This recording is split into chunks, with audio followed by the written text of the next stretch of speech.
روز 13 اکتبر سال 2022 در شهر اوستونا پایتخت قزاقستان ملاقات سه جانبه پرزیدنت های روسیه، تاجیکستان و قرقیزستان ولادیمیر پوتین، امامعلی رحمون و صادر جباروف دایر شد. در ویدیوی کوتاهی که خبرگزاری ریا نووستی نشر کرد دیده می شود که امامعلی رحمون و صادر جباروف برخلاف پروتکل پیش شروع ملاقات با یکدیگر با دست سلام نکردند. در سب دیده می شود که امامعلی رحمون نمایشکارانه از نزد پرزیدنت قرقیزستان گذشته به میز مذاکرات نزدیک می شود و تنها با پوتین سلام کرده پس کرسی خود می شیند. به هم سلام نکردن دو پرزیدنت رو نیز هم بیانگر تا چه حد بالا رفتن سطح تنش در روابط دوشنبه و بشکک معنی داد می کنند. در عکس‌های نشر شده دیده می شود که در ملاقات وزیران خارجه روسیه و تاجیکستان سرگئی لاوروف و سراجالدین موردین و رئیس کمیته دولتی امنیت ملی تاجیکستان سیمومین یتیموف هم اشتراک داشتند.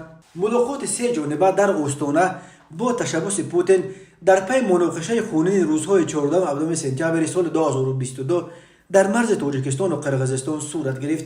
درگیری‌های ماه سپتامبر با بیش از 130 کشته و نزدیک 450 زخمیش خونین‌ترین مناقشه در تاریخ مناقشه‌های مرزی تمام آسیای مرکزی بعد سقوط اتحاد شوروی دانسته می‌شوند.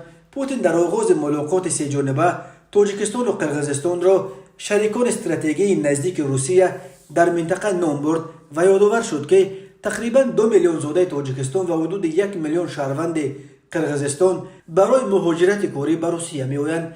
تفصیلات دیگر این ملاقات سه جانبه که پشت درهای بسته صورت گرفت و تفاوتات در آن به دست آمده هنوز معلوم نیست.